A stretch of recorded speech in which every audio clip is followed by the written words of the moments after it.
Hello students, Saraswati group of education के इस YouTube channel पर आप सभी का स्वागत है। प्रश्न वाला 4.2 के उदाहरण पढ़ रहे थे। आगे है पाठ्य पुस्तक का उदाहरण 12वां है। 11 तक हमने पढ़ लिए थे कि बिना विस्तार के सिद्ध कीजिए। ये एक सारणिक दी हुई है बराबर 2, एक सारणिक ये दी हुई है। तो इसको हल करेंगे। LHS ले रहे हैं यहाँ पर और LHS सारणी है BC, C plus A plus B, Q plus R plus P plus Q, Y plus Z plus X plus Y। ये एक सारणी दी हुई है। तो यहाँ पर देखो, इनको B plus C plus A और A प्लस B, यदि इन तीनों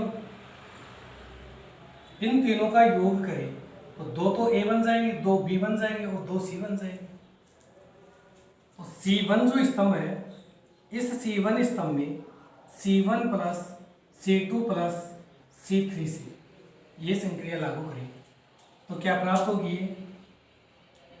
2A plus B plus C, यही प्राप्त होगा। फिर जोड़ेंगे इनको B plus C plus C plus A plus A plus B, और 2 तो A हो जाएंगे, 2 B हो जाएंगे और 2 C हो जाएंगे। 2 कॉमन ले लिया, 2A plus B plus C बच गए। इसी प्रकार यहाँ पर 2 तो कॉमन है, P, Q और R, तो P plus Q plus R ये हो जाएगा।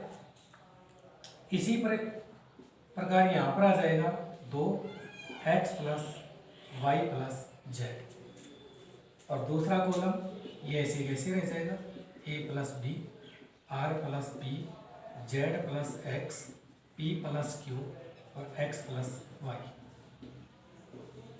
ठीक है। अब ये जो पहला कॉलम है C1 कॉलम, इसमें 2 कॉमन आ रहा है, तो उस 2 को बाहर निकाल। 2 को बाहर निकालने पर ये बन जाएगा a plus b plus c, p plus q plus r और x plus y plus z, और ये हो जाएगा c plus a plus b, r plus p plus q, z plus x plus y। ये बन गया। आपको जो सिद्ध करना है उसमें देखो, इसके जो ये अवयव है एक पद में ही है, a b c, यही तो है। तो यहाँ पर एक पद में बना है, तो देखो यहाँ पर है a plus b plus c। इसमें से यदि हम इसको घटा दें तो c से तो c कैंसिल हो जाएगा और a से a कैंसिल हो जाएगा। क्या बच जाएगा? केवल b बच जाएगा। या फिर इसमें से इसको घटाएं तो a से a कैंसिल हो जाएगा और b से b कैंसिल हो जाएगा। क्या बच जाएगा? c बच जाएगा। तो कोई सा भी एक लगा लो। तो यहाँ पर हम C1 में संक्रिया लगा रहे हैं, C1 में लगा रहे हैं, और क्या C1 माइनस C2, तो क्या आएगा? यहाँ पर देखो 2 तो बाहर है ही, a plus b plus c में घटाएंगे c प्लस a को, तो c और a माइनस का हो जाएगा, c से c कट जाएगा, a से a कट जाएगा। क्या बचेगा? b बचेगा। और यहाँ पर घटाएंगे r से r कैंसिल हो जाएगा, p से p कैंसिल हो जाएगा, q बचेगा। और यहाँ पर z से z कैंसिल, x से x कैंसिल, क्या बचेगा?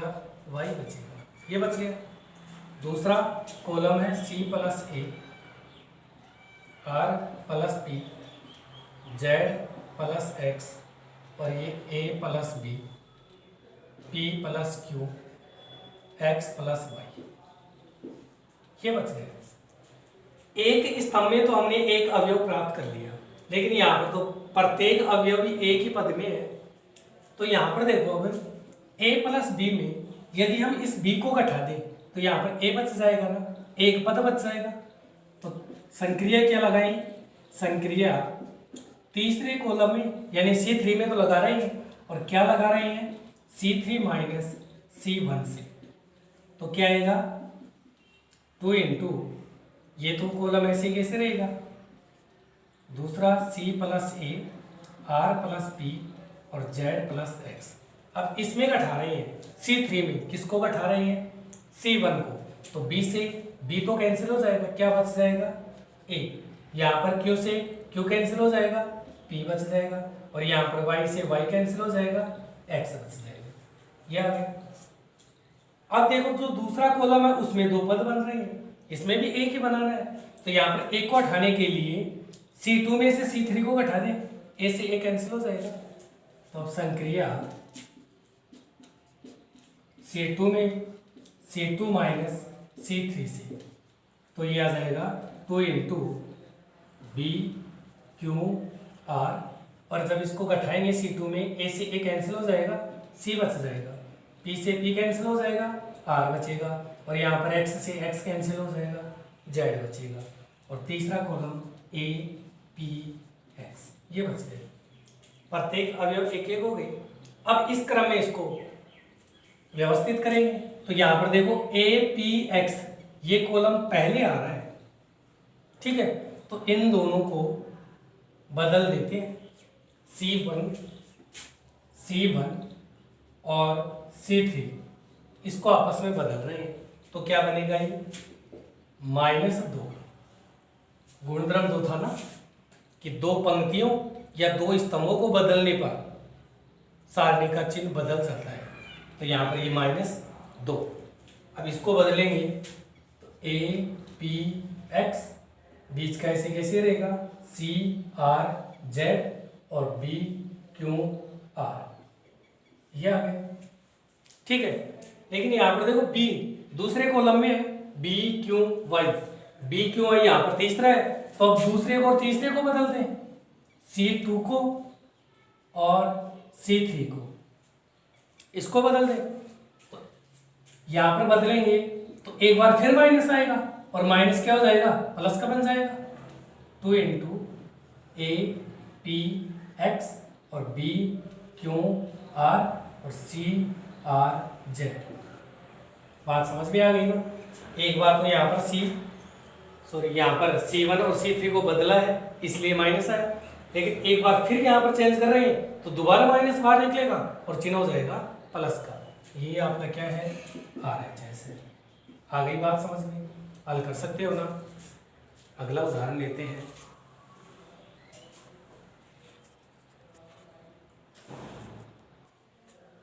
अगला उदाहरण है, यदि x y z सभी भिन्न भिन्न हो, x y और z तीनों अलग अलग है, काम में आएगा ये जब नीचे इसको सिद्ध करेंगे, तथा ये सारणिक है बराबर 0, तो सिद्ध कीजिए x y z बराबर -1। तो इसको हल करेंगे, क्या दिया हुआ है, x y z x³ y³ z³ 1 + x³ 1 + y³ 1 + z³। और ये सारणिक है, इसका मान कितना है, 0 है। अब यहाँ पर देखो कितने पद है भाई, दो पदों के रूप में है ना, तो अलग अलग सारणिक को योग के रूप में लिख सकते हैं। मतलब इसको क्या लिख सकते हैं, x y z x³ y³ z³ 1 1 1 plus x y z x³ y³ z³, sorry यहाँ पर स्क्वायर था भाई, यहाँ पर क्या है, स्क्वायर। तो यहाँ पर स्क्वायर आ जाएगा, स्क्वायर, और ये क्यूब, ये स्क्वायर प्रत्येक जगह क्या है, यहाँ पर स्क्वायर है, x³ y³ और z³ बराबर कितना है, 0। ठीक है। अब इसमें देखो ये जो R1 बनती है उसमें x कॉमन आ रहा है, दूसरी देखो R2 में y कॉमन आ रहा है और R3 में z कॉमन आ रहा है, बाहर निकालो तो ये आ जाएगा x y z x² y² z² 1 1 1 plus x y z। इस सारणी की प्रत्येक पंक्ति में क्रमशः R1 में x, R2 में y, R3 में z कॉमन है, बाहर निकाल दिया। x कॉमन लेंगे 1x x square, 1y y square, 1z z square बराबर क्या बन गया 0। अब देखो ये सारणिक और ये सारणिक एक ही है ना भाई, क्योंकि यहां पर देखो x2 यहाँ आएगा, x1 यहाँ आ जाएगा। जब इसको क्रम बदलेंगे C1 C2 का, तो C1 C2 का क्रम 2 बार बदलने पर यही सारणिक प्राप्त हो जाएगी। बात समझ में आ रही है ना? इस सारणिक में 2 बार C1 C2 को बदलो, यहां पर C1 1 1 1 x y z x square y square z square, ये सारणिक है। एक बार चिन्ह बदलेंगे माइनस का, ठीक है, और इसको बदलने पर क्या आ गया x y z, यह आ जाएगा, और ये 1 1 1 यहाँ चला जाएगा, और x square y square z square ये आ जाएगा, ठीक है। फिर दोबारा इन दोनों को चेंज करेंगे, दूसरे को स्तंभ को और तीसरे को, तो दोबारा चिन्ह माइनस का आएगा और ये प्लस हो जाएगा x y z, और इसकी जगह आ जाएगा x square y square z square 1 1 1, ये प्राप्त हो जाएगा। मतलब ये सारणिक और ये सारणिक दोनों का मान एक ही तो प्राप्त होगा। इस सारणिक में स्तंभों को 2 बार बदलने पर इसके 2 बार चिन्ह बदलेंगे और प्लस का बन करके यही सारणिक बन जाएगा, ठीक है। इसका मतलब ये सारणिक और ये सारणिक समान है, तो कॉमन लेंगे यहाँ पर, समान है तो ये 1 1 1 x y z x square y square z square, इसको जब कॉमन ले बाहर निकाले तो इस सारणी की जगह तो 1 बच जाएगा, प्लस ये सारणी तो बाहर निकल ही जाएगी, बच क्या जाएगा x y z, और बराबर क्या बचेगा 0। इतनी बात समझ में आ गई। अब ये जो सारणिक है, ये सारणिक हमने उदाहरण 11 में पढ़ी थी। इस सारणी को हमने सिद्ध किया था और वहां पर आपको बताया भी था कि आगे ये सारणी सवाल के बीच में आएगी, जिसको वहां पर सिद्ध नहीं करेंगे। और इसको क्या सिद्ध किया था वहां पर, x minus Y, Y minus Z और z माइनस एक्स, ये सिद्ध किया था वहां पर। बात समझ में आ गई ना? तो इस सारणी की जगह ये रख सकते हैं। ये जो पीछे का वीडियो था उसमें हमने सिद्ध किया था इसको, इस सारणी के बराबर x minus Y, Y minus Z, Z minus X. यदि समझ में नहीं आ रहा है तो पीछे का वीडियो देख लेना। तो इस सारणी की जगह x minus Y, Y minus Z और z माइनस एक्स ये रख सकते हैं, और into 1 plus X Y Z बराबर 0, ठीक है। अब यहाँ पर ये कह रहा था कि एक्स वाई जेड है ना वो भिन्न भिन्न है, मतलब x नॉट इक्वल y, ठीक है, और y नॉट इक्वल z और z नॉट इक्वल x, ये तीनों भिन्न भिन्न है, बराबर नहीं है ये। तो इससे तो क्या आएगा भाई x minus Y not equal 0, इससे क्या आएगा y minus Z not equal 0 और z minus X not equal 0। इसका मतलब x minus Y, y minus Z और z माइनस एक्स ये कोई से भी पद 0 के बराबर नहीं है भाई। और इस सारणी का मान कितना प्राप्त हो रहा है 0, इसका मतलब जो बच गया वो 0 के बराबर है। अतः 1 प्लस एक्स वाई जेड बराबर किसके हो गया 0 के, तभी तो इसका मान 0 बनेगा, क्योंकि ये तो 0 बन ही नहीं रहे हैं, तो फिर जो ये बच गया ये तो 0 ही बनेगा। तब एक्स वाई जेड बराबर हो जाएगा -1। यही सिद्ध करना था ना कि सिद्ध कीजिए एक्स वाई जेड बराबर है -1 के। आ गई बात समझ में? तो ये हमारा सवाल था। यहाँ पर 2 पद दिए हुए हैं, दोनों को पहले तो पृथक पृथक 2 सारणिक के रूप में लिख सकते हैं। उसके बाद इस सारणिक में R1 R2 R3 में क्रमशः एक्स वाई जेड कॉमन है, उनको बाहर निकालिए। अब ये दोनों सारणिक समान है, इस सारणिक के अथवा इस सारणिक के स्तंभों को 2 बार बदलने पर ये समान अवयवों के रूप में प्राप्त हो जाएगी। तो ये दोनों सारणिक समान है, तो यहाँ पर एक सारणिक को इसको कॉमन ले लिया, तो एक इसकी जगह तो 1 बच गया और इसकी जगह एक्स वाई जेड बच गया। अब ये जो सारणिक है इसका मान ज्ञात करना, हमने उदाहरण 11 में सीखा था और सिद्ध किया था वहां पर इस सारणी के बराबर है x minus Y, Y minus Z और z माइनस एक्स, इसलिए इस सारणी की जगह ये रख दिया और into 1 plus X Y Z बराबर 0। अब यहाँ पर ये दिया हुआ था कि एक्स वाई जेड भिन्न भिन्न है, तो एक्स वाई जेड जब भिन्न भिन्न है तो कंडीशन ये बनती है कि एक्स माइनस वाई और वाई माइनस जेड और जेड माइनस एक्स 0 के बराबर नहीं है। और इस सारणी का मान 0 आ रहा है, इसका मतलब इसका जो गुणनखंड बच गया वो 0 के बराबर होगा, तभी तो सारणी का मान 0 प्राप्त होगा। इसलिए जो शेष बच गया गुणनखंड उसको 0 के बराबर रख करके एक्स वाई जेड बराबर -1 आ गया और यही आपको सिद्ध करना था। आ गई बात समझ में? अगला उदाहरण लेते हैं। अगला उदाहरण है, ये सारणी दी हुई है और ये कह रहा है इसका मान ज्ञात कीजिए, तो इसको हल करेंगे। सारणी है डेल बराबर 1/a square B C, 1/b B square C A, 1/c C square A B. ये है।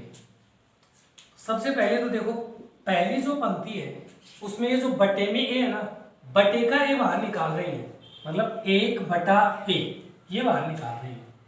1/a बाहर निकालेंगे, यहाँ पर क्या बचेगा 1, और 1/a बाहर निकालेगा मतलब 1/a का भाग देना ही होगा, तो यहाँ पर a से 1/a का a स्क्वायर में भाग देंगे तो a स्क्वायर बटा 1/a ये आएगा, a ऊपर जाएगा क्या बन जाएगा a क्यूब, तो ये क्या हो जाएगा a क्यूब और यहाँ पर हो जाएगा a b c।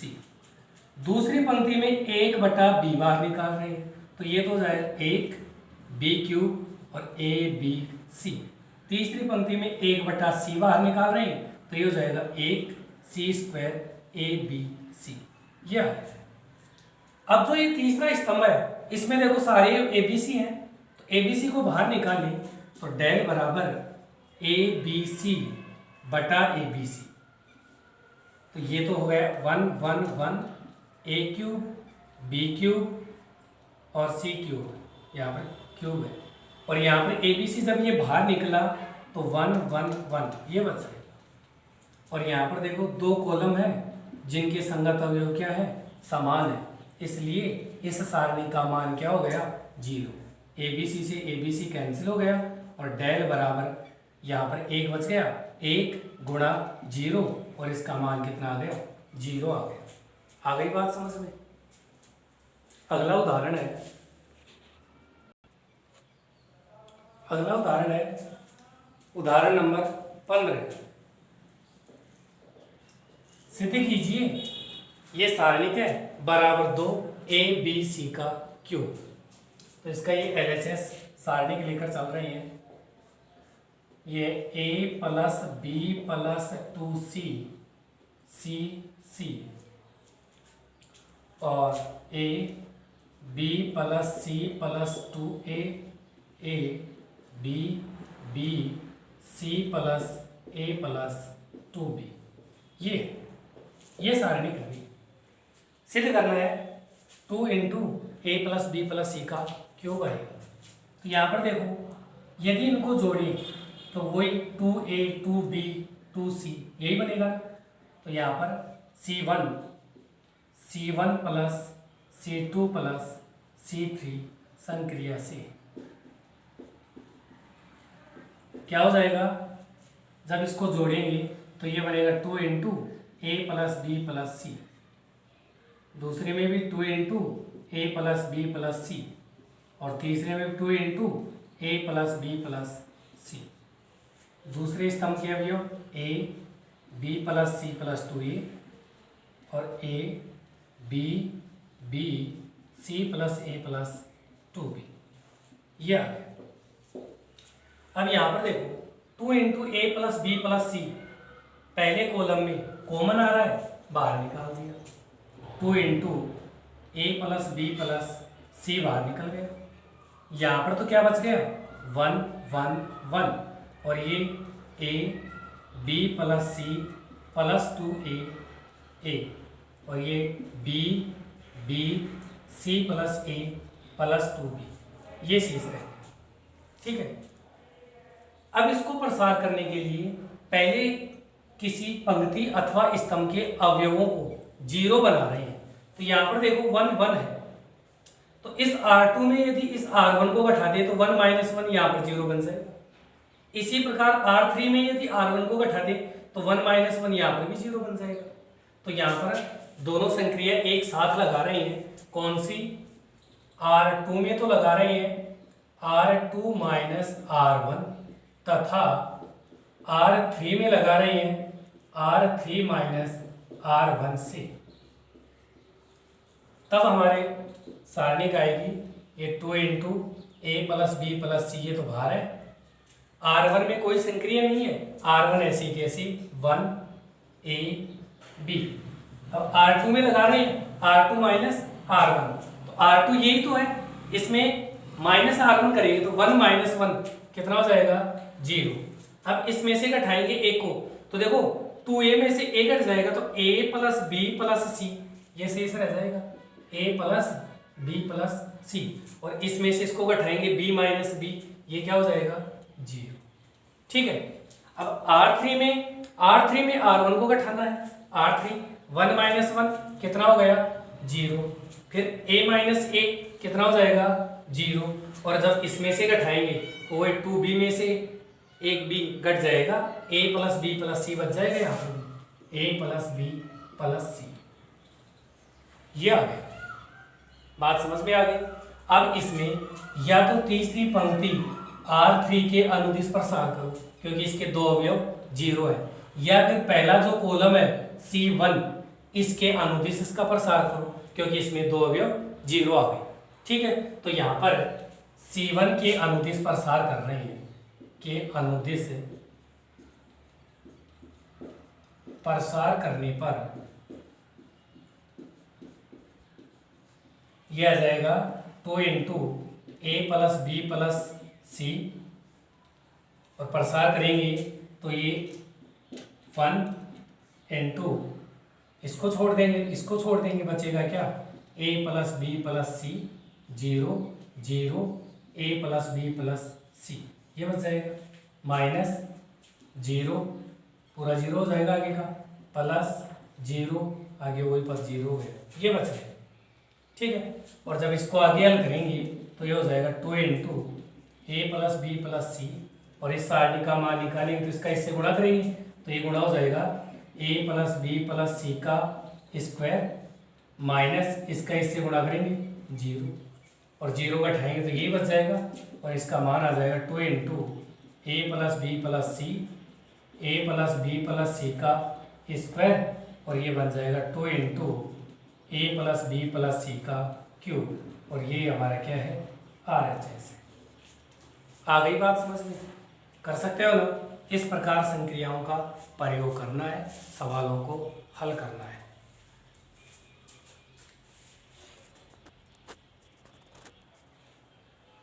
तो ये उदाहरण 15 था, तो इसके जो और उदाहरण बच रहे हैं उनको निकालने की कोशिश करना। आज के लिए इतना ही काफ़ी है, बाकी के जो 5 उदाहरण और बच गए उनको हम अगले वीडियो में देखेंगे। धन्यवाद।